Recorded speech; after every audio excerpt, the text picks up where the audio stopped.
because for me, triathlon was always interesting to me as a kid, and I know the sport's evolved since then. But it was always about showcasing your ability to do three sports.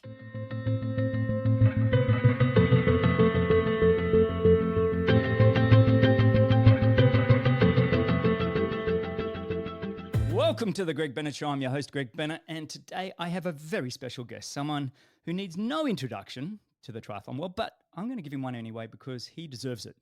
Chris McCormack, better known as Macca, is one of the most decorated and influential athletes in the history of our sport. With 4 world championship titles, countless victories across every distance, and a fierce drive that pushed the boundaries of what's possible, Macca's impact on triathlon is immeasurable. Beyond racing, he's shaped the sport's future through his work as the founder and CEO of Manor Sports and Entertainment Group, founder and partner of the SuperTri series, his involvement with the Phoenix Foundation, and just so much more. I'm excited to have him back on the show. So without further ado, welcome and thanks for joining me once again on the Greg Bennett Show. Macca, how you doing, mate? It's been a while. Yeah, good, Greg. Good to hear from you again. It's you paint me out in a pretty good light there. It's been a long it was a long time since I last pinned a number on, but it's still wonderful to be involved in the sport, as you said. It's I'm here in Boston at the moment and round one of SuperTri and just seeing the amazing talent of athletes still doing this sport. I often feel blessed that we found triathlon because we both Sydney boys both race together. So Yeah. It's a long time between drinks, but pleasure to be on. Yeah, thanks, mate. Well, I figured, I'm in Florida, you're in Boston, at least same time zone. I almost came up on the weekend to watch the Boston event, but with 2 young kids starting a full-time role, plus I felt like it was a little irresponsible to get away, but I did watch every moment of it. Once again, the SuperTri series, for me, it's the most entertaining, spectator-friendly racing on the planet. And as you just said, the talent, and not just talent, these guys have worked incredibly hard, and girls, I shouldn't just say guys, but it's just amazing to watch, mate. This next generation. I feel like you've created you and your team, I should say, have created an amazing platform for them to be able to showcase their abilities. It's just phenomenal, mate. Yeah, I think we've always known that the talent within the sport of triathlon always comes bottom up from the through college and into that short course racing, which was very, very heavy in Europe. We grew up in it in Australia in the early days, and now that World Triathlon Series is well and truly established. And that transition of athletes out of World Triathlon into Ironman racing in the past, always happened. You're seeing it with Christian Blumenfeld, who we saw at Frankfurt on the weekend, break all the records. Unbelievable. That talent transition's always been there. But I think, we grew up with this really short super sprint style formats in Australia that really, really harnessed a great depth of talent within Australia in that period of our racing, and was really the catalyst of bringing bringing young kids to the sport of triathlon. So by pushing that in, by launching SuperTri and being able to push that to the world, we're now in our 7th season, and to see a lot of the talent like Hayden Wild and Alex Yee and Vasco Valasa and Matty Hauser that have been with us on this journey since the beginning and are now at the top of this world of sport. It's really cool. I tend to agree with you. People look at the distances in triathlon because we're so fixated on Ironman racing and long course racing that they look at the distances of SuperTri and go, that seems easy. Yeah. But I can assure you, any athlete that does it, it's the hardest race you can possibly do. And nothing worse than running down into the water with coming off running 3-minute Ks, and then running down the beach and trying to you dive in the water and you got to control your breathing with your heart rate at 180, 190. Oh man, it's about as close to death experience I think as you can ever have. Yeah. It's just that ability to sit on that red line, that anaerobic threshold for a long, long period of time, and that's that's what's remarkable. It's when I look at these athletes now, and you always, as a former athlete, I'm sure you do too, you look back and you try and put yourself in the race. And where would I be right now? And I can assure you, I'd be well out the back. The polish across the 3 disciplines now, we talk about when we raced in Australia, there's great athletes like Brad Bevan and Courtney Atkinson, and these athletes were very good at this style and format of super sprint racing. But you've got like 20, 25 of those athletes now at that level, and it's really great to see their skills, and I just get excited by it. When you remove yourself from the competitive environment and you become an administrator, you're not, as an athlete, you're sort of looking at it and thinking, where do I fit and how would I do? And there's a bit of ego attached to, your whole racing demeanor. But when you're not a racer anymore and you can just sit back and be a fan, it's great to just sit and marvel at just how far the sport has come and how remarkable these athletes really are. Yeah, mate, I couldn't agree more. I just honestly, I was talking to my brother-in-law, John Reback, Laura's brother, and he's like, Greg, he's always, do you watch the latest race? It's the only thing I kind of, that he's really glued to, and he keeps me up to date. To be honest, even when I miss a few of the races, he says, Greg, it's the only thing that I really just sit and enjoy. Their telecast is the best, the way they broadcast. You guys are doing such a good job, but I feel like I've dived straight into business, Yeah, and which is great. But let's just shift gear slightly, and I want to catch up. I want to ask, the first question I have for you is, where is home these days? Because I watch your Instagram and socials. You are on the road a hell of a lot. You still call Australia home, or what's going on, mate? Where are you? yeah, we call Australia home now. We went home with COVID. When COVID happened, we were living in Phuket, but I was working in Singapore, and my life is still based out of Singapore. But when COVID happened, my daughter, who's now working for me, was at boarding school. And anyone who knows what happened in Australia, Australia locked its borders.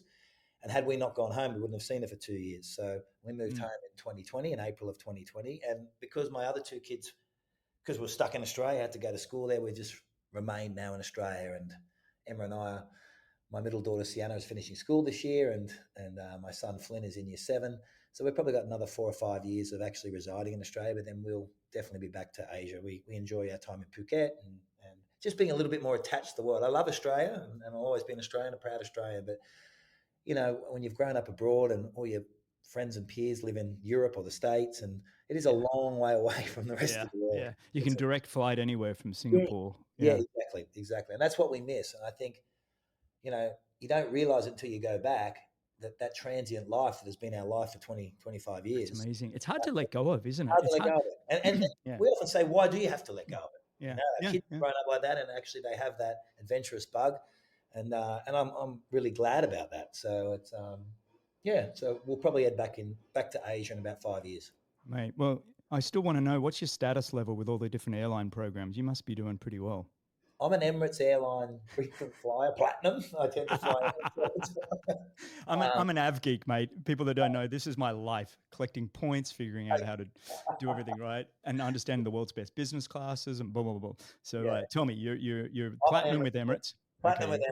Emirates, and in Europe I'm doing a lot of Lufthansa, which I am reconsidering because they have a tendency to lose bags quite a lot in the summer period here in Europe. But Yeah. just those two. And I'm not hitting the States as much like Boston. I'm here with the SuperTri every year in the States, but it's such a difficult place to get to for me from Asia, the US. So I Mm. tend to be mainly Europe based and Asia based.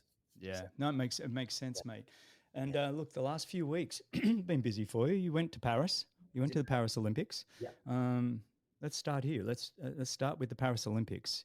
First of all, overall impression. For people that we were watching it on TV, I was glued to it. I love the Olympics, but what was it like actually being in Paris? I look. The French get a hard time for everything. I know the world likes to always have a little gig at the French, but they did a remarkable job. Yeah, Well, I'm going to start right there. I was a little bit apprehensive going in. A lot of people were about security and what was going to be like. It was always are, by the way, yeah, always are. But yes, totally. go on. Yeah. Yeah, it was remarkable. The crowds were next level. The city was on point.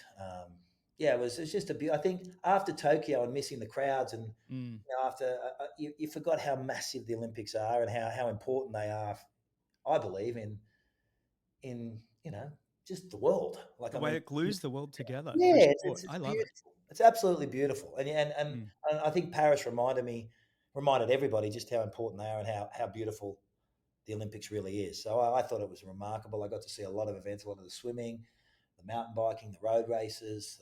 I went to Oh. water. I was an absolute Olympic tourist geek and Mm. loved every single second of it. And of course, I was there for the triathlons, and they were brilliant to witness and watch. And we were there as part of we do a lot with this Phoenix Foundation that you mentioned earlier, which is a foundation that inspires or encourages kids to do sport.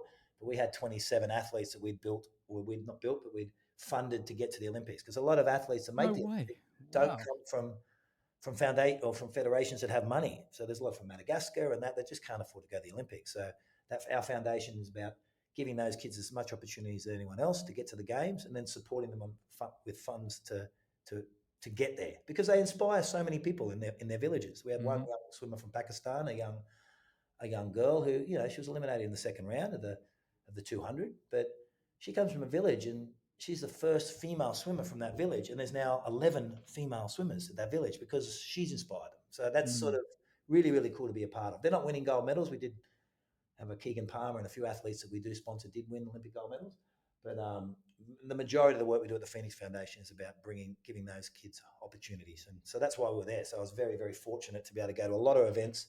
Everyone thinks you're just there for the triathlon because you're a triathlete, but it's probably, I was very interested in the triathlon, but it was a lot of these other events that I was really inspired by. Like, I'd never Mm. been to fencing before.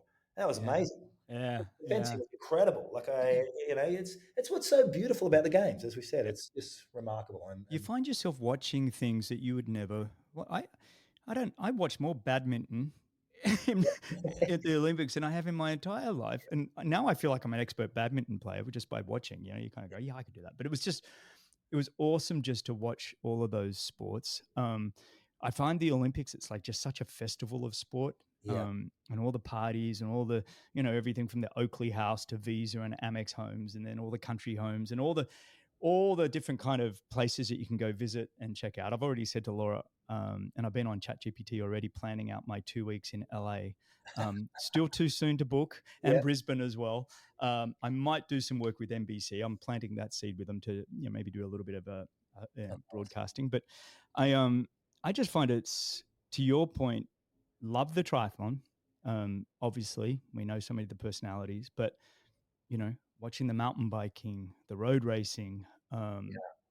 They're all the free ones you can go to. You don't have to go yeah, pay, and they have the best crowds because they are free. They have hundreds of thousands of people, yeah. and there's such a great experience. That was what was remarkable, was the crowds. The Mm, French, you see it with the Tour de France every year. They love to get out and support sport, but they were so behind the French athletes, which is great. Remember Sydney, and of every course, every of Olympic, course, the yeah. home nation is always behind their nation, Mm, and they did a really good job of that. But they brought a atmosphere and an energy that I hadn't felt for a decade, which was yeah, just wonderful to be swept up in.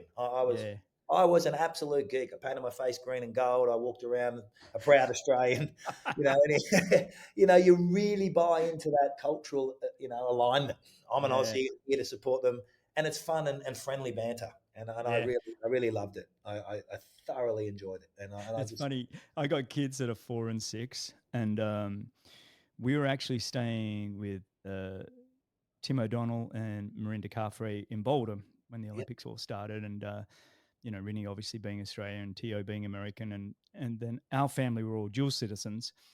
But my kids got very wrapped up in the Aussie theme, always rooting for Australia. And I was like, well, hang on, we have a really strong backup with the US, you guys. It's okay. We got first and second. I felt like in the swimming, we couldn't lose. yes, yeah, When you're rooting for Australia and America, we did really well there.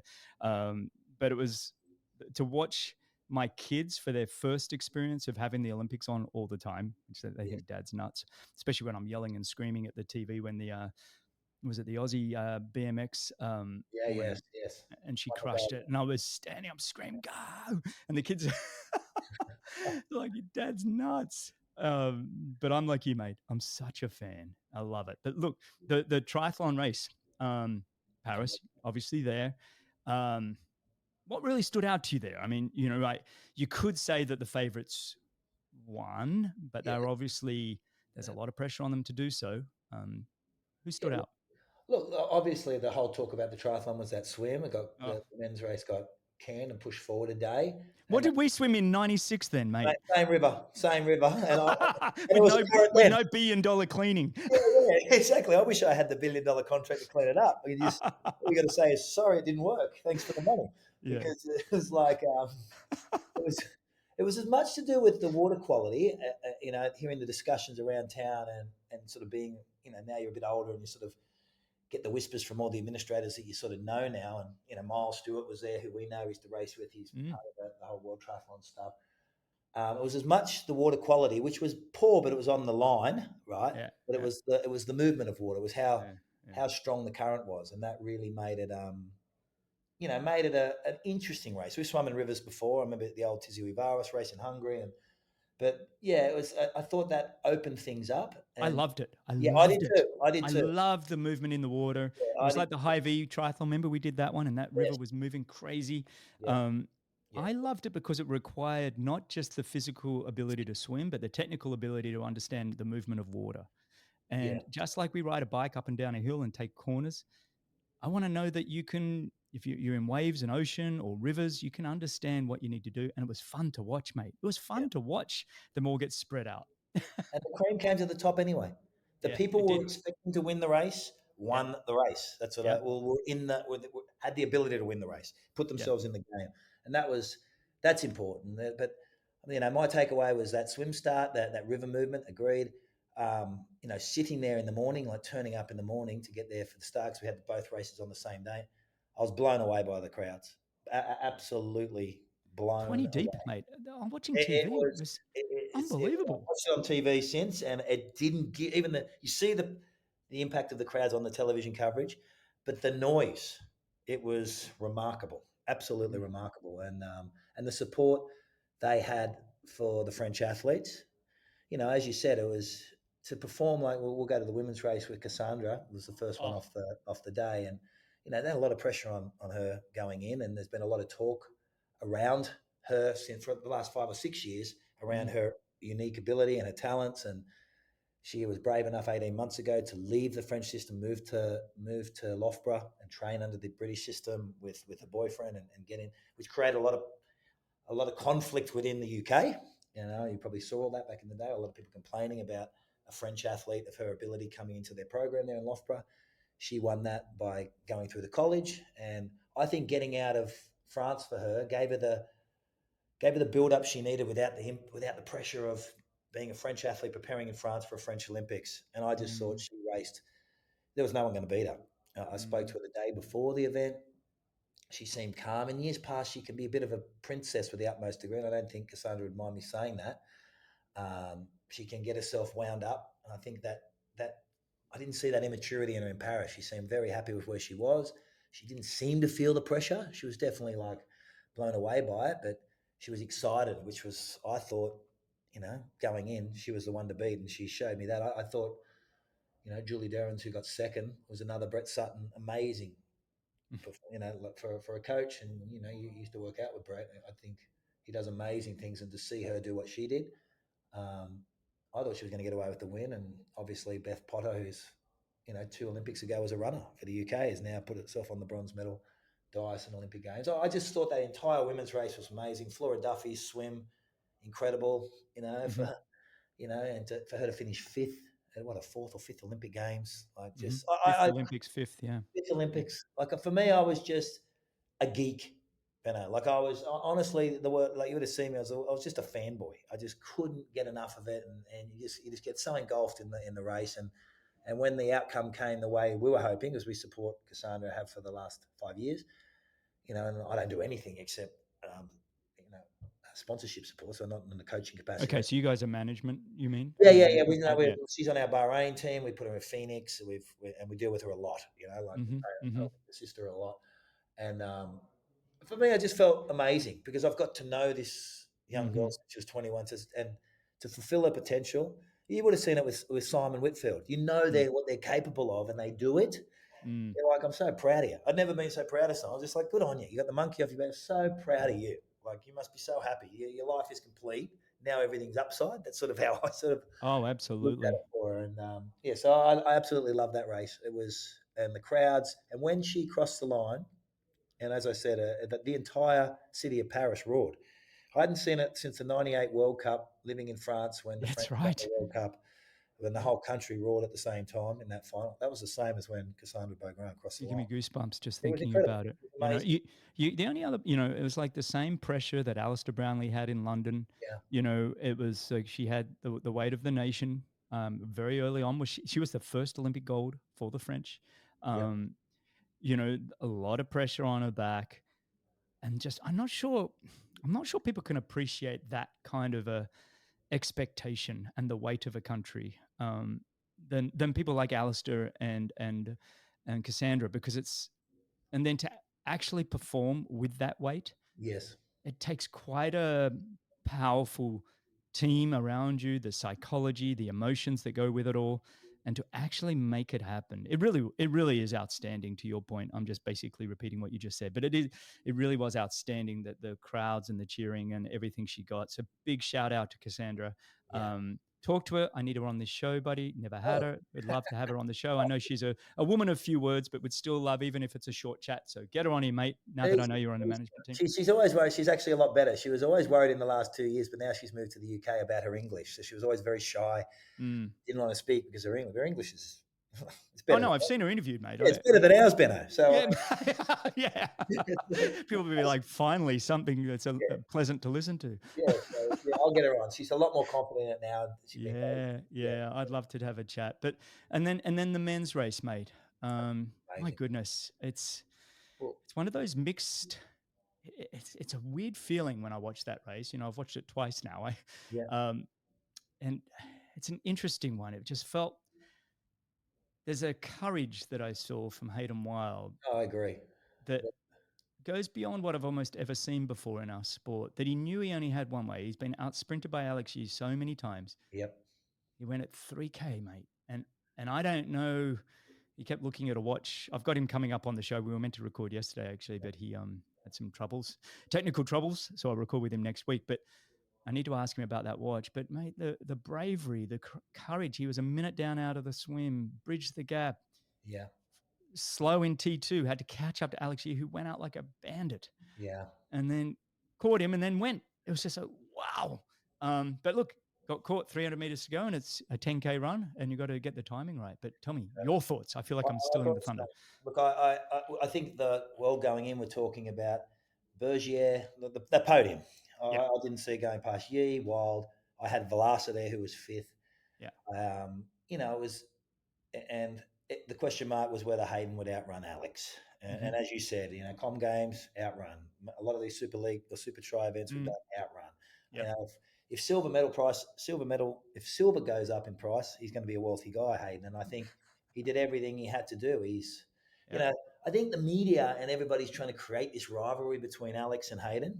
They're both very, very different races, but very good friends. Very good friends, but vying for one position. And I Mm-hmm. thought Hayden did everything. I think looking at it, he struggled in the swim. He made a few errors there in the swim, but he was fortunate on the bike to have Valasa and Blumenfeld working with him in that second group, because Hayden does have a tendency to rush his bike. If you watch Hayden, he's such an aggressive racer.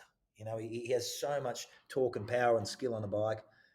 His frustration to close gaps at times, I think, man, just a bit more patience, my friend. Patience. Where the Mm-hmm. lightness of Alex Yee, when you watch him, in particular, I've watched him for the last 18 months now, his ability to hit corners, because he's got such a low center of gravity. He's so light. If you compare Hayden and Alex on a bike, especially on hot dog courses, we had one here in Boston, he's 4 or 5 seconds quicker, Alex. He just sort of keeps his acceleration out of dead turns. So I just think his spikes wouldn't be so high on the bike, where Hayden has that big torque and big power. And I think that early bike chasing was, he got onto the group and he only got on with 2 laps to go on the bike, Yeah, yeah. even a lap and a half. And I thought he made a transitional error. He got to the front of the bike, pushed, and then sort of backed off again. I think it was that moment where you realise, oh, I better rest the legs a bit. And I You've only think got a certain amount of energy in the bucket, right? exactly. You got it. When are you going to use your chips? Yeah, yeah. And he sort of, I think he put himself back where he should have moved up coming into transition. I think he didn't do himself any favors, as you said, coming into transition there, and he had a tardy transition and gave Alex, about an 6 second start. Which is a mile. It's a mile at that pace. It's so Yeah, it's a fast. lot of time. It's a Yeah, lot you're of time. running a 240 straight out of transition, 240K pace or whatever, 420 to 430 mile pace. Yeah. You want to try and make up 5 seconds. When you're running at that pace, 5 seconds is so far. It's so Yeah, far. it's a lot. You're going to pay for it somewhere. And I Yeah. look, there's a couple of things. I think it was very hot then, because had it been the day before and at the same time as the women's race, complete Mm, temperature, good point. it Good was point. it was definitely a lot warmer than the women's race. And there's all these little things that Alex Hayden did everything right, I believe. I remember him crossing the line and going, man, that is going to be difficult to live with, but you couldn't have done any more, my friend. Like, I mean, Mm-hmm. it's just going to be your own, damn, I should have done, should have. They're the demons he has to live with. It's But going to get worse and worse too. yeah, The further you go, I don't know if you totally. have any like that, but you kind of look Oh, back yeah, and oh, you always do. You always do. And they're the little yeah, things he's going to probably look at. And I don't yeah. say anything in negativity because who am I No, to sit there and say, like, but I mean, they're the little things I'm sure he's unpacking in his own head. But, mate, he couldn't have done any more. And at least he doesn't have any, he didn't leave any questions for you know what? himself. That's You all I know say. what's crazy, mate? How many times did you go for the win in your career, whether it's super sprint to Ironman, because I know you did it all. When you go for the win, you often end up maybe not DNFing, but often way out the back. Like it's one thing to go for the win and hold on for second, be passed with a couple hundred meters to go. It's another to I don't know. I feel like I've gone for the win and ended up way out the back. So it was impressive for me that he obviously was starting to struggle in that Yeah, last K, um, but still had the strength and the tenacity to hold on yeah, and even hold off, the fast finishing Frenchman, yeah. Berger, yeah, And Lacour. and Lecourt, yeah. So I mean, big shout out, Hayden. We're not knocking you, Great. mate. We're, I we're think just Hayden's the man. Look, I enjoy everything about him. I think he's yeah, fantastic for the sport. I think Alex is too. Like, yep, I same, really enjoy the way Hayden Wild. He's quirky. He does things his own way. He won't be. He has his own systems and his own beliefs, and I love that about him. He's not a yeah, loner, but you can see that I'm doing it this way. He goes swimming, does his own things, and the way he races is exciting. And I just believe that event was heartbreaking to watch for him. You feel, that's what I love about him. He's so physically vested in these other athletes or emotionally vested in them because you know them. That I was heartbroken for him. It didn't change my day. I went and got a beer after it. But okay, what a great race! I, um, but you're just heartbroken for him. And yeah. But I haven't had Alex on the show yet, but I got to say, a legend. I loved watching that too. And I want to make sure for all my British fans that are listening, they're going, oh, what about Alex? Look, Yeah, I just wanted to start with Hayden and then move no, I on to absolutely do. Alex. And Yeah. that's the problem we're talking about because they're both brilliant and they're both Yeah. amazing Yeah. lads. Yeah. And sitting in a room, you just can do nothing but love the guys. Like they're Yeah. both absolutely brilliant lads to be around, incredibly talented athletes, and and it's hard for us to sit there and you've got to pick faults in things because there's Yeah. zero faults. Who am I to pick a fault in any of these guys? But when we're breaking down races, I think Alex Yee has Hayden's measure. I think Alex Yee knows he's so experienced in running, and anyone who knows about Alex, he was Sebastian Coe was trying to keep him as the head of the IAAF, or World Athletics, Yeah. was trying to keep him in athletics. That's how talented Alex Yee is. Wow. They saw talent in Alex Yee as a runner, pure runner. Oh, He yeah. wanted to go follow in the footsteps of Alistair Brownlee, his decision and transitions to triathlon. How fast is he running those that Well, he just floats. It doesn't even look like he's sprinting. I don't even understand what I'm looking at sometimes. he's a low 13-minute 5K runner, 13:10 or something. I know, but what are they doing in that last, like when he runs around Hayden something? Because I know Hayden's in that low 30. Yeah, yeah. It just looks like he's floating. Do you know what I mean? It's like, it doesn't look like he's going, like when you and I used to sprint each other, if you'd call it all sprinting. through the ground. We made it look hard at least. Yeah. There's a grimace. but he just floats, mate. I don't know how far. Maybe somebody can send me Alec Riddle. I know you're listening, mate. Jamie Riddle's dad. He's been a big supporter of the show, but I think he sends me all the splits and stuff. Tell me how fast these guys are running that final 400 meters in, because it really is amazing. That 400 from Alex, and I think when he came, it's a 64, 65 second last 400. Like he's going, and what do you realize? A lot of people are looking at the 10K splits and go, "Oh, it's a 28:50." Count the dead turns.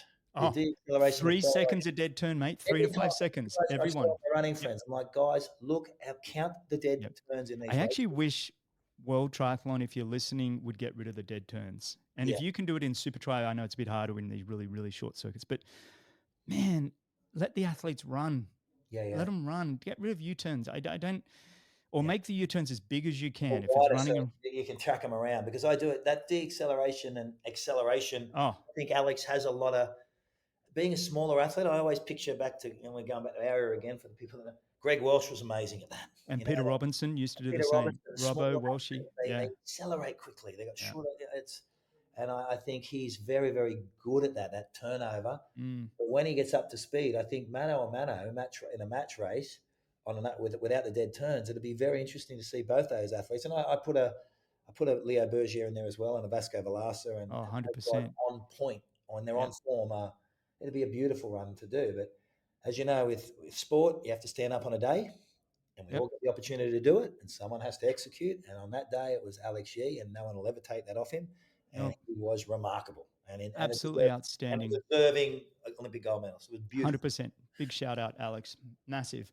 And finally, the teams, mate. The teams. I love the teams. I think they do a fantastic job. The Germans, obviously, after the crash earlier, um, maybe a little bit of a surprise, but outstanding performance all around. They came to the Olympics wanting to win the teams event, Yeah, um, and that's I've said it on the show here. I think if I was a high performance director, which I'm not, it's like as a country, it's pretty cool if you can win the teams event. It kind of yeah. says you've got a really great program. So Um, it's representative of your program, your depth across your men and women yeah, in the yeah, relay. Yeah, it's representative of what you're doing. I yeah, think it's a nation. I think going in, the French couldn't lose it. You know, the yeah. crash in the opening event for Pierre Lecour with Hayden. Um, Yes, yes, that was cost them, tough. cost them that position. But that threw it wide open, and I thought what Taylor Nibb did with the Americans was just what a freak of a talent she is. Isn't She she doesn't know how good outstanding? she is. Oh, she knows how good she is, but she doesn't know how entertaining she is as an athlete to watch.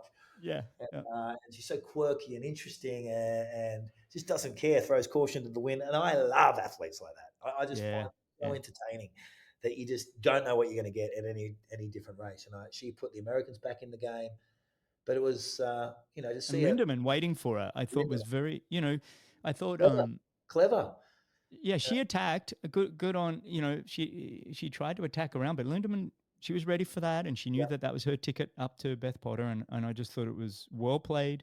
yeah, And then they ran fast. By the way, really their fast. split, those three leaders, I think was the fastest of all the women for the day, and they really went for it. It Yeah, wasn't. I don't know. I thoroughly enjoyed watching that as well, me too. and the sprint finish. Lots of debates on who actually won. If you for the silver, I should say. Yes, yes.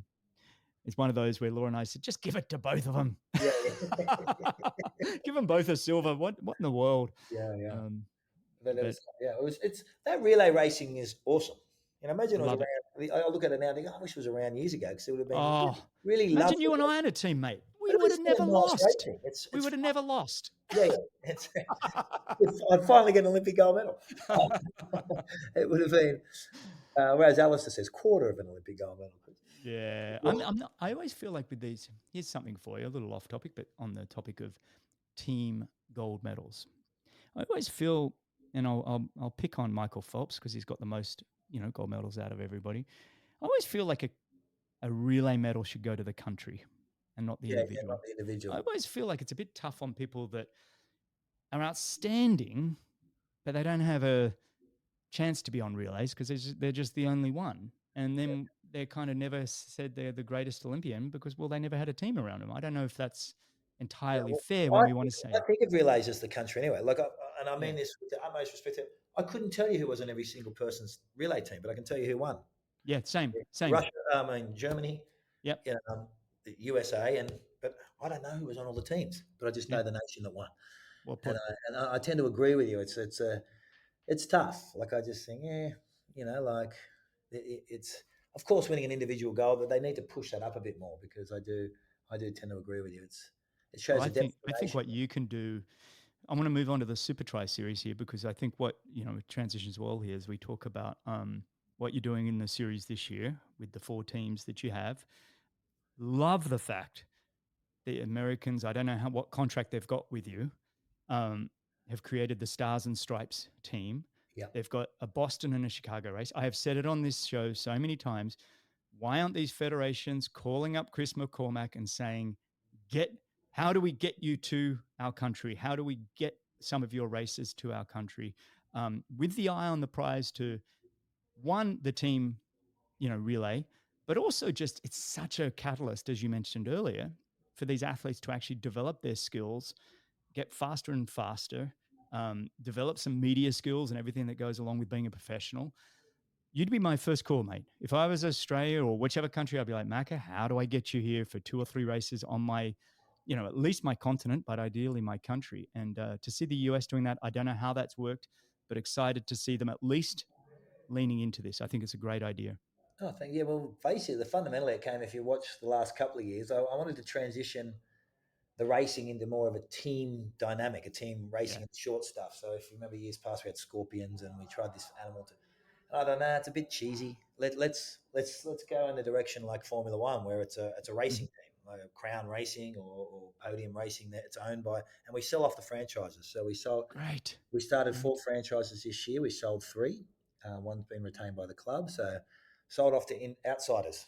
And then they can sell it off, And they own the team, so they paid a flat fee to buy the team, the license in perpetuity, so they own it. So, but they can then sell it. and They then the can. salary, they put all the sponsors. They now run their sponsors exactly like a team, but they have a salary cap exactly like rugby. And Perfect. Perfect. so we're Yeah. moving in that direction, trying to create this team narrative where the commercialization of a team is on a third party, being the team owner.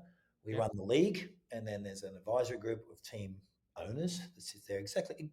Mate, it's the model most sports are using, most teams franchise model. So if I'm a business right now and I've got plenty of money and I'm saying, okay, we're looking for different kinds of influencers or marketing opportunities, I could come to you and say, hey, I'm uh, I'm this company and I do have a company right now, so I'm kind of pitching, and say, right, I want to have your series and all the promotion that comes with it. I want to build my team, and you would let me, or are you limiting how many teams, or how's Yeah, it work, or I have to go to somebody else and we have, buy that team? yeah, we have 4 franchises this year. There'll be a fifth and a sixth franchise sold in the next two years. Okay.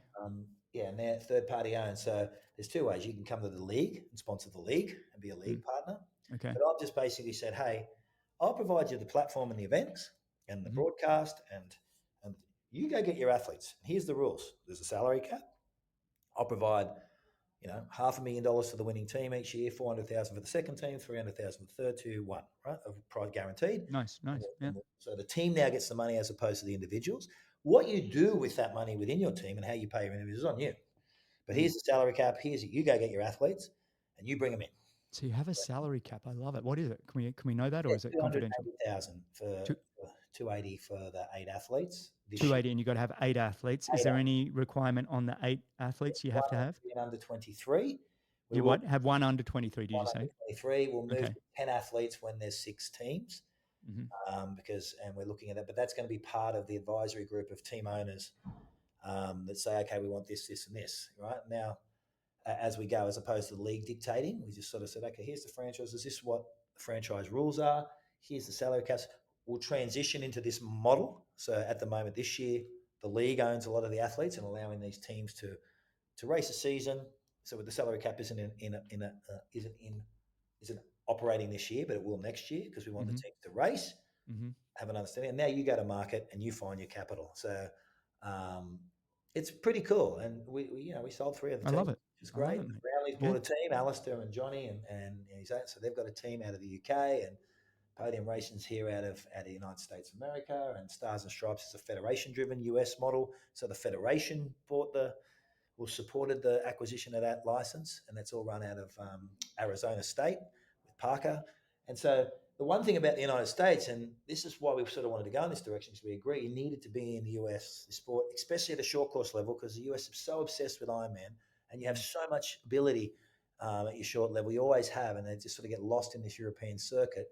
Was when you look at the United States of America and their depth of talent in the under 23, especially on the men's side, they're Mm. the most stacked nation in the top 50 athletes ranked in the under 23s. There's, I think, 11 United States athletes. So Mm. they're doing that right. And I believe this Stars and Stripes and their ability to come through our series and use this series through a team structure that's owned here within the States is going to do them amazing things as they build into Los Angeles. And that's Oh, the primary focus of both these teams, is being that ability for local athletes to race against the world's best in a series like yeah. Big shout out to the US for this. I think it's fantastic that they're doing it. Parker Spencer and everybody, great stuff. I actually got a question, before, yesterday I put out on Instagram got any questions for Macca, let me know. And I got this one from Nadia McLaren, and she says, how can we get some SuperTri racing in Oceania? So you're saying if somebody down there buys a team, it might help influence it, or is it No, you? the league set out. I'd love the races in Oceania. Don't get me Yeah, wrong. It's it's probably a ways. So the team, yeah, the team, whether a team is owned, you'll be able to bring the athletes from Oceania up, but where the right, races actually happen is league dependent, and right. because of a lot of the network deals we've done with with ESPN and Eurosport, it's Europe and the Middle East and the US is definitely our primary focus. But going to Australia, the difficulty you have is trying to lock out a series of, say, will be the 7 events is our aim within 3 years. That's the series, and minimizing the amount of travel that the athletes have to do, And especially the now. season, Yeah, right? he's, Yeah, yeah, and the yeah. franchise is saying, hey, because all the travel fees and everything fall on franchises, right? So the franchisee who owns that team now wants to control their budget because it's a for-profit Yeah, operation for them. yeah, They yeah. want to turn that around. So it's really, I've enjoyed it in that sense because in the past when we were just a league, I'm sitting here going, okay, we need a commercial director for our company. When he can go to go and find sponsors, he's got to. But by, I guess, what do you call it? By breaking it up and selling franchises, they have their own commercial partners. They look for sponsors themselves. They have to Mm, fund the teams themselves. So I can move a lot of the costs um, of running a league and the athlete costs onto the team boss, and I can focus more on the product, focus more on spending more on TV, spending more on adding value to that franchisee's sponsor base, and that's yeah, sort of yeah, allowed us to, instead of us getting caught up in buying this athlete on contract, and what do we want, and this athlete in, no longer our problem. Here's the league, you run that, bring your teams in. Let's put, we'll have containers in the future. It'll be, the Crown Racing team, exactly like Formula One. yeah. Mate, it's fantastic. And then they all share in the profits. Yeah, exactly. And the success. I think I don't know if you have contingencies like Ferrari get in Formula One, where Yeah, well, they're laughing no matter what. yeah. I wanted a Munna racing team from my company originally. We were going to buy one of the licenses ourselves, and I asked for that Ferrari contingency, but I got shot. I I said, don't "Oh, blame them. go for it." I don't think Manna's quite at the Ferrari level yet, but Yeah, maybe but I wanted the on whole. its way. The league pays me. I did start the league, and I did start this, and I did. They're like, you can't do that, man. That's a conflict of interest. I'm like, I thought I should ask. And yet it works for Ferrari. Yeah, exactly. Yeah, yeah. No, Okay, I use look. it as the example. I'm super excited about this series. I think you've done well to back up here with Boston and Chicago back to back. I think that's great with travel. We're recording this on a Wednesday in between races. It'll come out the day after Chicago, so don't everybody yell and scream at me about the results. But what are you looking forward to in Chicago coming up? Is it, you think there'll be a reasonable crowds? Is it aligned with the Chicago Triathlon as well, or is it on its own? No, it's aligned with Chicago. So we acquired the Chicago Triathlon, New York Triathlon. We didn't buy Boston, but we, as you know, we bought Malibu, but we lost it and we went to Long Beach. So we're trying to acquire a lot of these short course athletes, which is why we went Mm. Super League to SuperTri. We did a complete rebrand so that we can start to brand short course racing under this SuperTri and have like a world majors of short I course. like SuperTri, by the way. Yeah, I yeah. I like it. think, well, the Yeah, Super sits on yeah, the try, not the league. So yeah. Super Tri Championship Series, Super Tri E Series, which is the Olympic series we want to put in of the E racing. So yeah, sort of just trying to brand that short course distance and go back to people understanding that it is important, it is fast, and it is hard. Oh, Going it's fast is brutal. hard. So, yeah, so we got 8,000 doing Chicago in the mass participation race this weekend, 8,500, and the pro race will be around those age groupers. So just showcasing these athletes to a broader audience is the key. So yeah, Fantastic, it's great to be racing fantastic. in the States. I'm really excited about it. And I know. Well, you and I spent some time on me. racing each other a lot in the States. I think I stayed on the World Series a little bit longer than you, and you went over here and cleaned up for the longest time. And then you went and did that silly thing called Ironman for the longest Silly, time. silly. Um, how many times did you win Chicago? Two. Yeah. I've got two as well. Oh, there you go. There we go. I haven't been, it's funny. People are like, when were you last in Chicago? They go, 2001, I think, the last time I won. Ah, So it's been 23 years or I something. think the last one I won was 2013 or Oh, 2014. you're modern. You're modern. Yeah, I was. Last Was year. it that long? Yeah, it was. I was 41. Yeah, I was an old bugger. Oh, And wow. Managed to hold off Hunter Kemper there. Sorry, it's not about me this show. Gee whiz, Greg. 2013. Oh no, but yeah, it's been a while since we've been back to Chicago. So what are you going to do with that race? It's going to be right down on the harbour there. Yeah, it's down on the harbour. It's a difficult one for the short course race, just because, and that can be the difficulty in the United States, is dealing with a lot of the authorities here. It's Yeah, when yeah. you come out of Europe and it's so open armed and please come and yes we can do yes we can do that. Yeah, it's very much a yes sort of place. Europe, in America, can be a little bit of yes, Yeah. a bit of a no, no, no. You can't do We that. need to get you down here in Palm Beach County, mate. I'd love that. I'd love that. Yeah, I think Southern Florida is not a bad place to go. There's plenty of money here. We got to figure that one out. We're trying to buy, Anybody we're listening? trying to acquire more races. So we're looking at Toronto. We're looking at St. Anthony's. Yeah. Yeah, and so being more present in the United States is part of our growth plan. St. Anthony's, what an epic race that one. Yeah, That'd be awesome. That's one of my all-time faves. I don't know why. I don't. Maybe it's just the start of the season vibe. A bit like, in Australia you have Noosa. I kind of always felt like St. Anthony's was a bit like Noosa. It was like the start of the year here. Agreed. Um, It'd be nice. That'd be really cool, mate. Well, I want to talk about the state of triathlon as a whole. What's that? My opinion on that. Sit down. No. Well, look, first up, the Professional Triathlete Organization and the T100 series. They've done very well raising capital with some heavy investors. What are your thoughts on, I guess, how that money's being spent and what you think of the T100? Look, I guess it started as PTO and they pivoted, and I thought the original concept was okay when they raised with an athlete-owned organisation. I didn't quite grasp it, because when you take private capital from other people, you don't own it anymore unless it's. I'm like, so I was always confused about that, and I was confused about the spending because I didn't quite understand the model. Though I do respect people with bullish dreams. I don't sit there and bang, it's a stupid idea, because 100%. Usually stupid ideas are the ones that kick on. So it takes a lot of courage to go after that. And obviously people bought into the belief, and it's transitioned from Collins Cup to whatever it was last year. And now this T100, which I do like the distance. I'm just confused. I just think triathlon was confusing enough. And, I just feel there's a whole bunch of things that have happened in the sport. I think that's come about. It's running tight on cash, so it's come down a lot, and they're on another fundraise, so it's not economically viable yet. That's the third fundraise, right? Fundraise, and they're struggling to get that raise. I'm sure they'll get it. It's just where they'll get it from and what they'll have. Is Sir Michael Moritz still? He's prepared to match any raise up to a certain fee, but he's stood away from being the number one fund provider anymore. So that's been the noose to some degree. But clever group, they'll do something. It's what they've aligned with World Triathlon, and and you're trying to encompass that whole movement as a potentially a broader sell.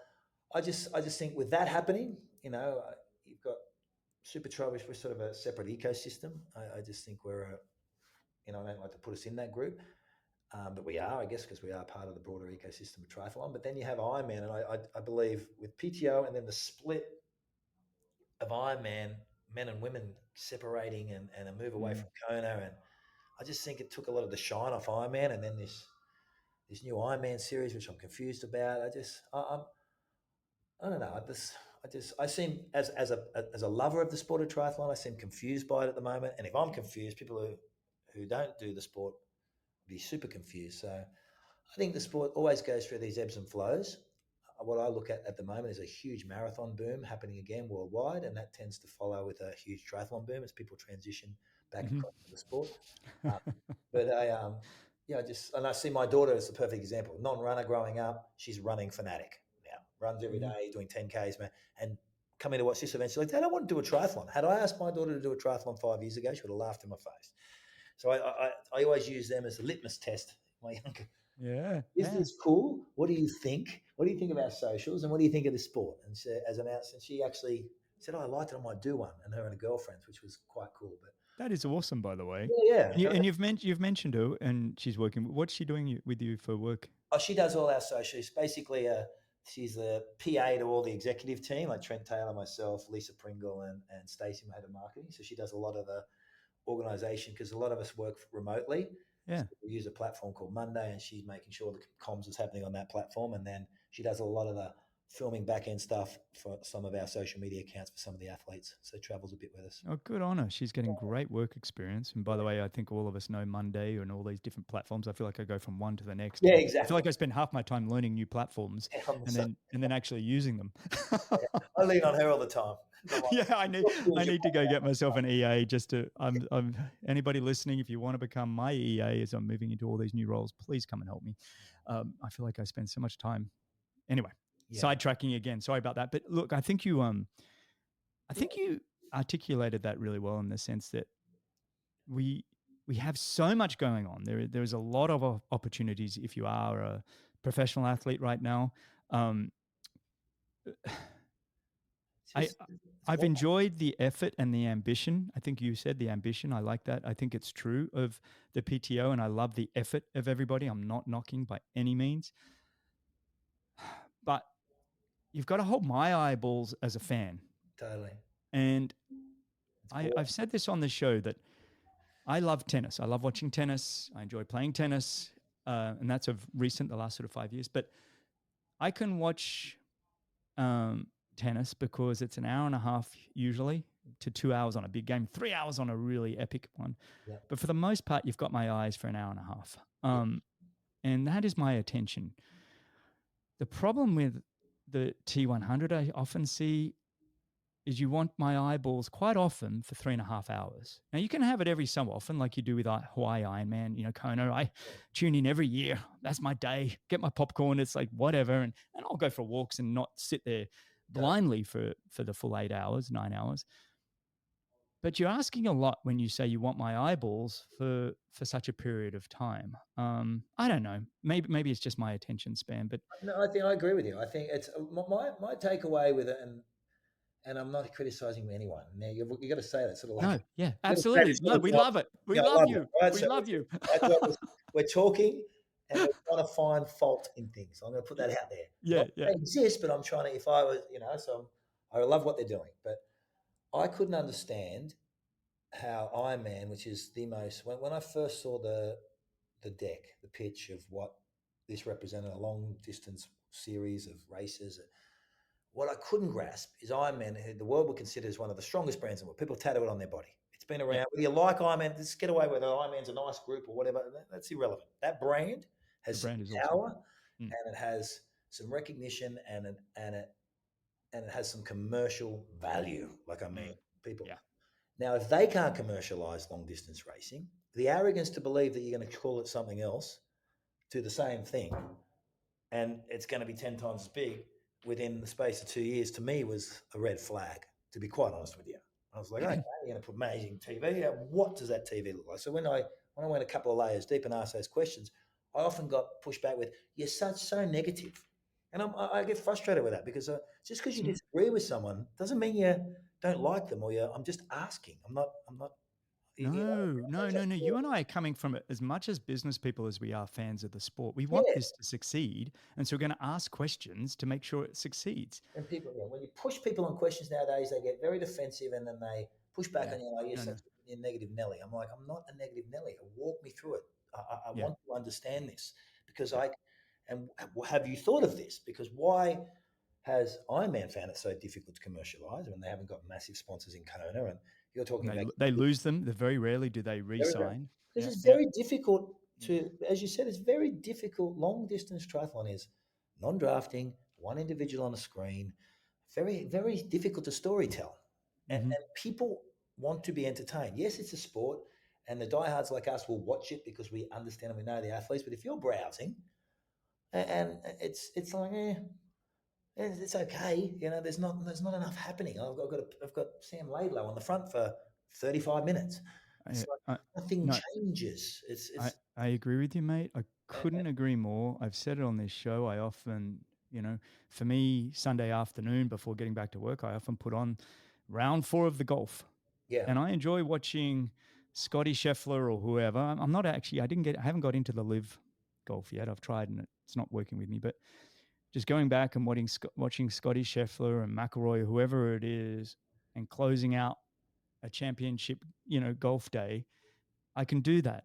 I can sit and watch Sinner attack Alcaraz Yeah. and throw in Djokovic, who I think is the greatest of all time. But Yeah. and it's like I can watch that. Because it's quick, it's fast, points are changing. Golf is the same. Even though you'd say, oh, you're watching grass grow. No, you're not, because the way they've done it, where they're moving through the fields and the scoreboard's changing and it's boom, boom, boom. It's changing. It's different. There's more happening. And I'm not just picking out the men's sports either for people that want to come after me. The women's tennis, when I'm watching Sabalenka versus Swiatek, and it's like boom, boom, boom. It's happening. When I watch the T100, I don't know how to do this. I don't have a solution to what I see as the problem, which is what I find frustrating on my own term. I can see the effort that they're trying, but I'm not sure the solution is even going to happen. I thought my aim with the PTO would have been probably to embrace the existing ecosystem of Ironman, coming in with the capital in that sense, and potentially owning the professional league, saying, okay, it's that race, that race, that race, that race, that race. Interesting. And here's a additional funding, and we'll do the broadcast for these races, right? And then working within that existing ecosystem. I know it's private enterprise, but I just think trying to put another event on, it's lost me. I'll be honest. I thought they promised a lot and delivered very little, and it's not their fault. It's just hard to do that over this distance. And calling it T100, it's a trendy name, 100 kilometers. I get it, but. And for everybody that might be shouting at us, oh, you guys don't know what you're talking about. Well, you mentioned they're raising again. If we're so wrong, they need another $10 million raise. Go write your check. Yeah, because if you believe that we're completely wrong, go find out, or write whatever check you're capable of, because at some point you have to. It has to pay. You have to put your dollars where your mouth is. Yeah. And if I've got $10 million, am I writing it to the PTO for the T100 series right now? For 12 months. For 12 months. For 12 months. And then you got to run another 10. And then you got to run another 10. So the business model they're saying is that the T100 will be the biggest triathlon series within 2 years, with up to 5,000 and 6,000 athletes, amateur athletes, racing this T100 series, because the professionals will come and drive the brand value of this series. And within 2 years, the 8 events will be the 8 of the top 10 mass participation events in the world. That's how they meet their targets that they're presenting as their investment deck. It's a tough deal. It makes no sense to me. I'm like, that is bullish. Deal. And I love bullish people. I used to talk a big game myself. But no. The ambition I love. Yeah. I love the desire, and that they want to look after professional athletes. I love that they want to build the sport of triathlon. I don't even think the people that are working in the roles aren't giving 100% of their efforts. Everybody's working over there. I'm not knocking any of that. I'm just saying maybe it's a tough sell, like you said. Anyway, I don't want to beat a dead horse here. But that's my opinion. I think the sport is very fragmented. I think, the whole Ironman ecosystem, since that changed, whether you believe it or not, I believe that Kona should always remain Kona. And I think splitting men and women up is a silly, backward idea. And what's interesting about you saying that, by the way, and I think I said this to you probably 10, 15 years ago, I actually think you would have more world titles had it moved out of Kona, because you are somebody that it took 6, 7 attempps. I say that all the time. If the new system was in place, I'd have won as many as Greg, many as Mark and Dave, and I say that quite openly now. Yeah, and I'm going to support you as a peer on this one, because I know people love to put you down. They support you and put you down, but I'm going to support you on this one as a peer. That I actually think you would have, because you struggled for the longest time to figure out how to get that hot, humid Kona figured out. But you did. Another Ironman, except Kona. Yeah. Every Ironman put me in 01, except Kona. So my point is, in bringing that up, is not just to make you feel good about your day, is to actually say we have somebody here that's saying they would have won more world titles had it moved around, but don't actually want that. Still would rather say, no, the challenge is Kona. You have to stand up. You have to give a piece of yourself to win it. And that's what's so beautiful about that race. Yeah. And you have to put it on the day. And I just think it's I feel like it hurts the legacy. It does. It's the only thing that... And men and women not being together. I'm sorry. Figure that out. I'm sorry. Figure it out. Because I want to watch, and I don't get me wrong, I love watching the women cross the tape first. The ultimate day we had was, when we had the women on the Saturday and the men on the Sunday, or was it whatever it was? I can't remember the days, but you know what I mean. That was awesome. We got to have 2 races. Now I get figure it out with Hawaii. Can we figure it out? I think it should be made more scarce, and I think it's always been a numbers game in Hawaii. And I get it; it's about making money, but that should be the world championship. Should be when we used to do it. It's 1,500 of the luckiest people got to go. That number got up to 3,000, and now they wanted to get it to 5. That's why they split it now. They can get 3 and 3 each. So it's and I just think it. And what you're doing, and I see this, and I mean this with the utmost respect, is there's a lot of people that would never have qualified for Kona, that race. Now with the split series with another 3,000, you're making it very common to get there, right? And I get it; it should be accessible to more people. Is the argument more people? But should it? No, I agree. It is the World Championship. It should be the best of the best across age groups. It should. That's what a World Championship is. And well, for the people that have killed themselves to get there, we've heard so many wonderful stories of people that tried and tried and tried and tried and couldn't get there, and then finally they did. Yep. And it was limited, like you said, to 1,500 or even 2,000, whatever, and they made it. And now we're just seeing, if you look at total, 6,000 people are now going. Well, on the women's front, it rolls down to 20 people down now. Yeah, it hurts. It hurts. It hurts the brand. You go to like, anyone want to go to Kona? No. 21st person goes. Yeah, you're like, oh wow, that's where I found it quite interesting, and I just that's disappointing. I hadn't heard. Yeah, I just think that's the problem, and I just see it from the industry's point of view. Is now you see a lot of the big industry players, they second guess whether they pick going to Nice or they go to Kona. They can only afford one. Where they buy in on triathlon. So before they used to all go to Kona because they knew that was. But now, if you're European, I'll just do the Nice one. Forget Kona.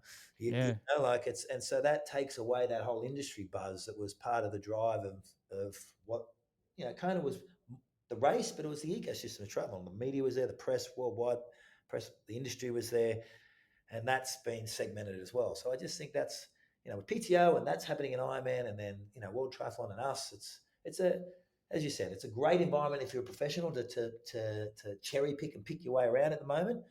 Where we end up from this, it'll be interesting to see. Yeah, well, mate, please don't anywhere the super. I need you to this SuperTri. Still my fave, mate. I love what you guys are doing. Out of all of it, it's the one that I can tune in, love to watch. I don't know. Maybe it's in my DNA because you and I grew up with it in the 90s, and so there's a little bit of I can feel it. But honestly, just.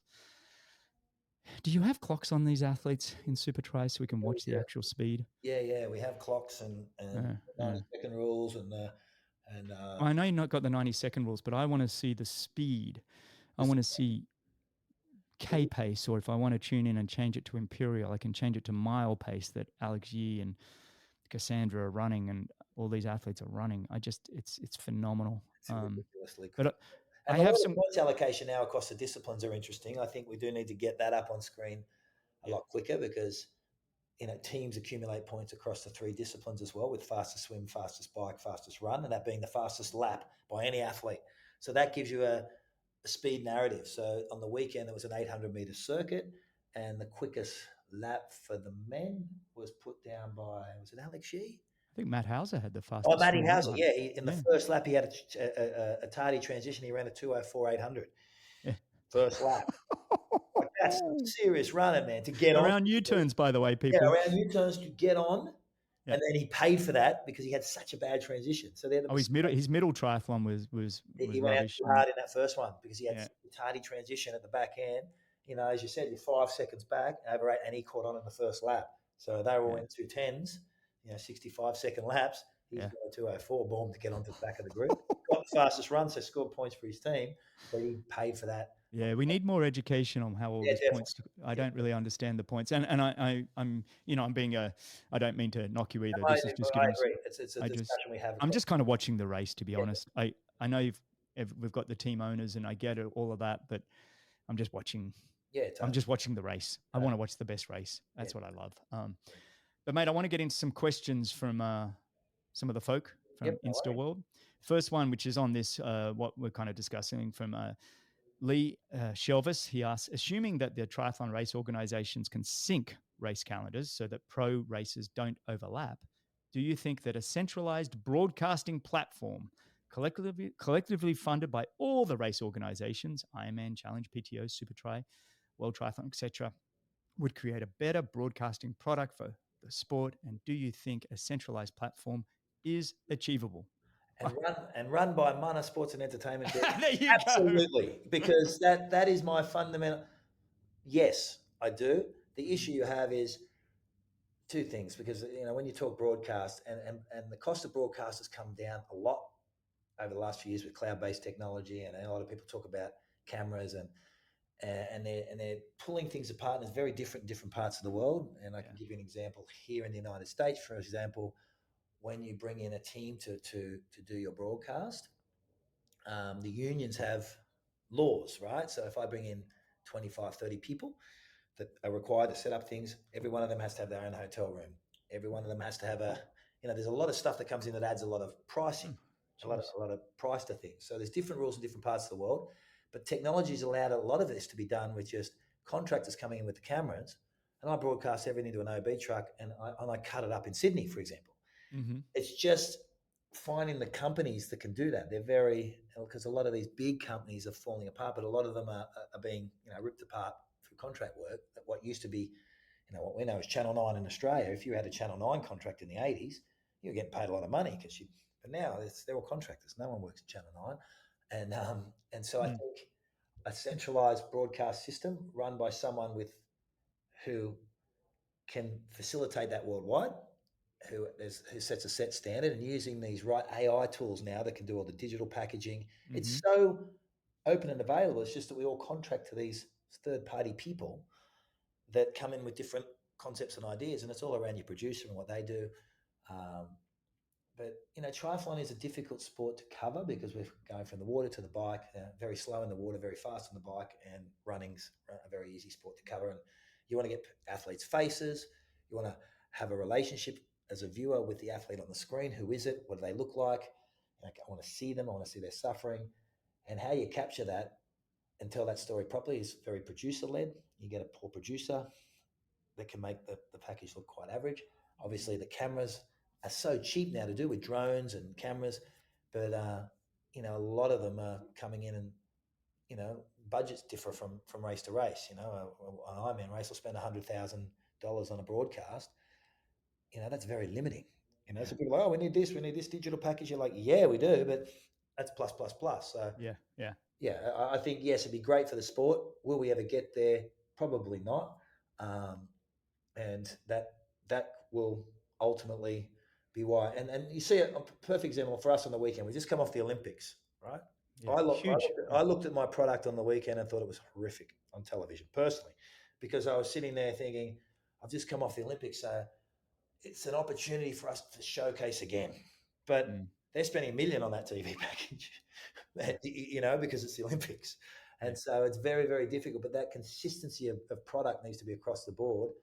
And we just don't have it. And that conversation, that narrative is not happening, because, as I always thought when I came to the sport of triathlon from this side, you'd be met with open arms, but you don't realise the political quagmire in the background and the agendas of different people and people. And once you get in that space, sometimes you throw your hands up in the air and go, oh, well, I'll just do my own thing.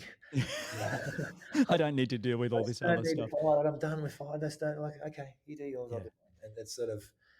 Well, great answer to a great question. And I'm not going to give up hope. I'm going to put this out in the universe. Here we go. Mana Sports and Entertainment Group. We can do it. And let me know how I can help with that. We did the best. We've done the best broadcasts ever in triathlon because we live and breathe it. Yeah, I agree. I love it. All right, next one from Rodrigo Donalicio. I'm sorry if I don't pronounce that right, but what used to keep you up at night and what keeps you up at night nowadays? Oh, what used to keep me up at night was nightclubs. I'm not sure that's how he's framing it. Oh, okay. Partying. I'll stay up another hour.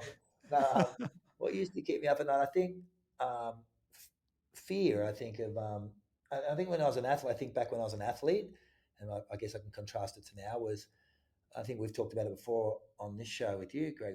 I was a relatively insecure. I think every athlete is relatively insecure in their ability and not sure how long this purple patch of racing was going to last.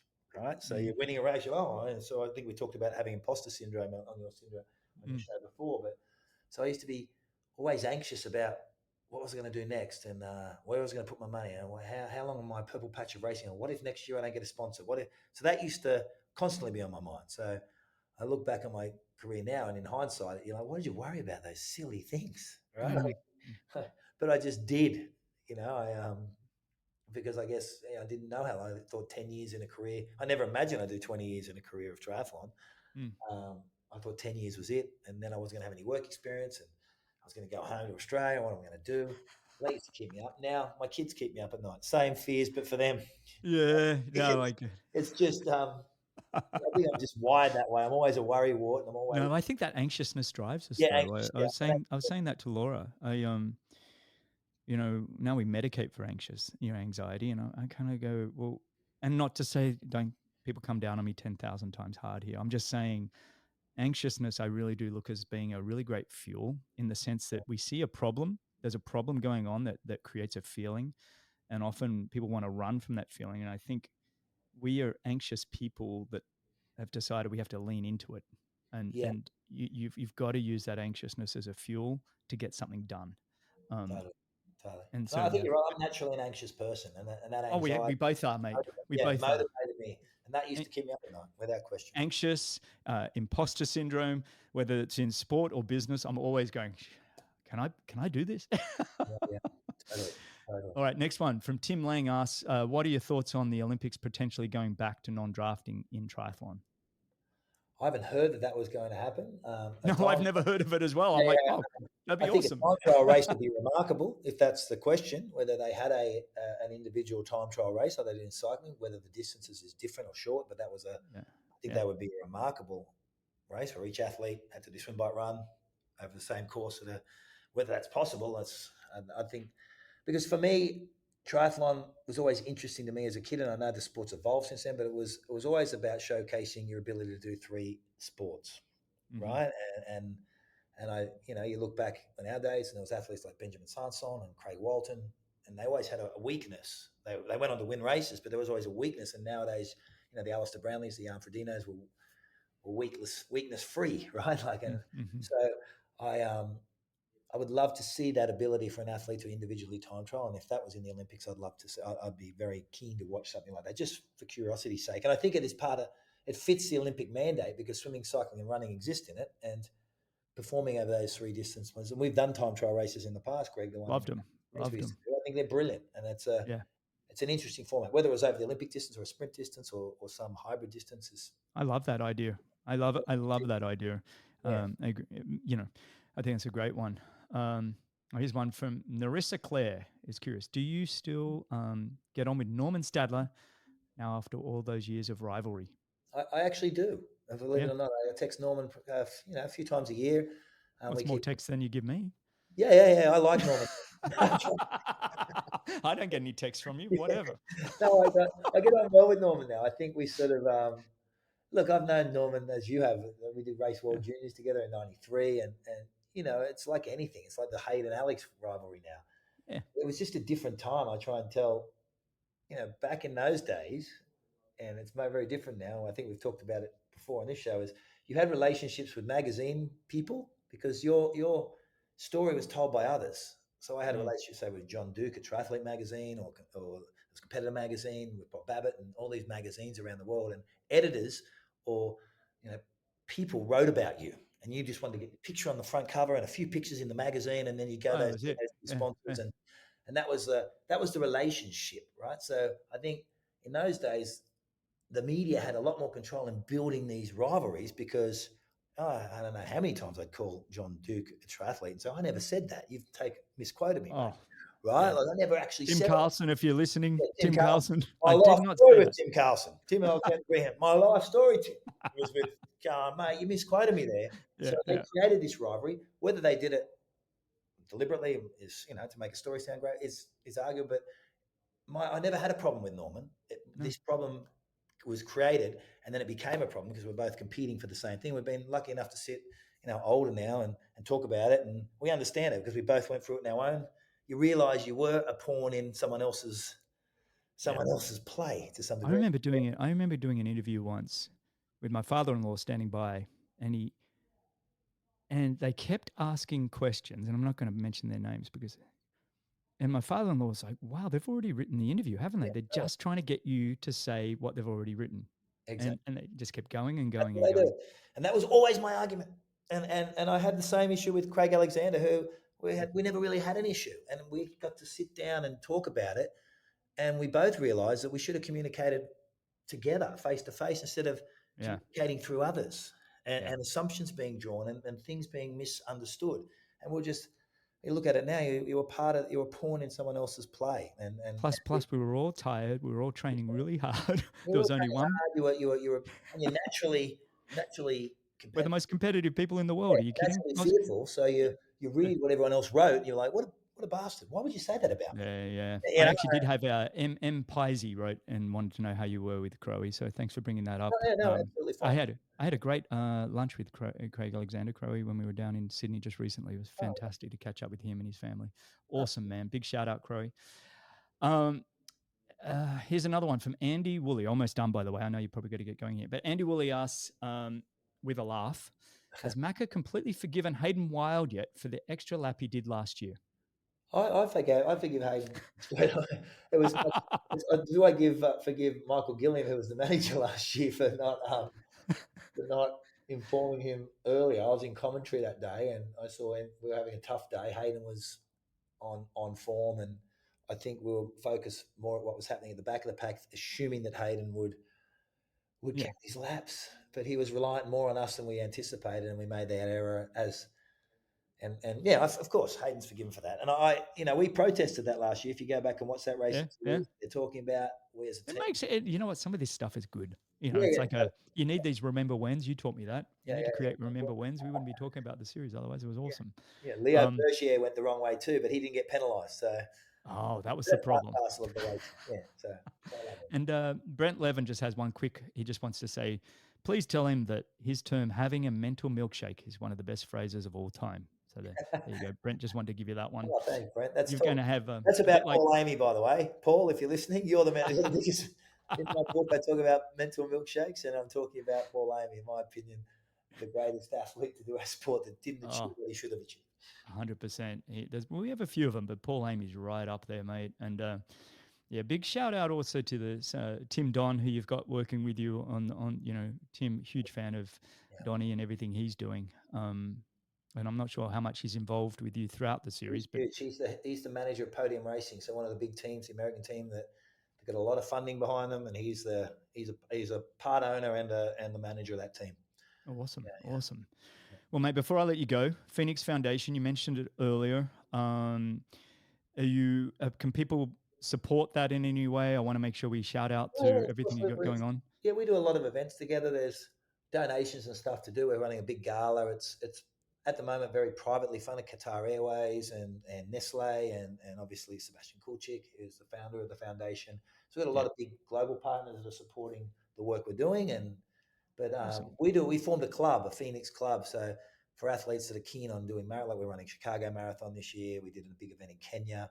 We do all these events around the world as a group, sort of like the old team and training days. And if you come to Chicago with us, it costs a few grand to do it, and you raise another $1,500 and come and race with us, and it's really cool. So Awesome. yeah, if you want to Go come to to Phoenix Club, yeah, Phoenix phoenixfoundation.com or Foundation or phoenixclub.com and come and join us. There's some amazing events we do, and we're doing Kilimanjaro next year. There's a whole bunch of really interesting things that people may be interested in. The clubs, you just join the club, and mate, it's like a concierge service. you've always got something going on, mate. I enjoy these chats. We don't always have to record them, by the way. Feel free to call me. We can chat offline. Sometimes I feel like I abuse you guys by saying, let's hit the record button. But, I just thoroughly enjoy these chats. Your insights into the world are just fantastic. What's next for you? You got Chicago this week and then back to Europe, is it? Yeah, back to Europe, and then they have London. I'm going to the World Endurance Horse Racing Championships in just out of Toulouse on September 7. So that's the same day as. Oh, is that a manor sport thing? It's Or? a matter we're doing the TV for it, but it's a lot of the Bahrain and the Arab nations race it. With the Ah, English, it's about 42 nations, but we do the TV for it. So okay. Wow. that's on in Toulouse, and then I go back for my daughter's 18th. Sienna Lily is turning 18, my middle daughter. So I fly all the way back to Australia, and then I'm there for 2 weeks, and then I come up back to Europe, and I'm doing Chicago Marathon just with part of the Phoenix Club.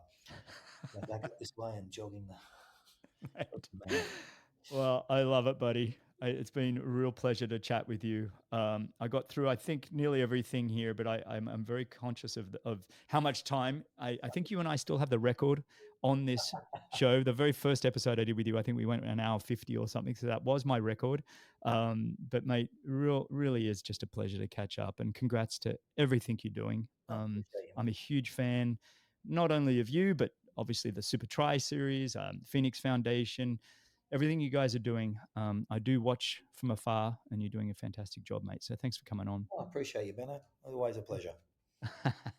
All right, buddy. We'll stay on the line. For everybody else, for you guys listening, you can find all the show notes, timestamps, and everything else at bennettendurance.com/media. Cheers, buddy. Cheers, mate.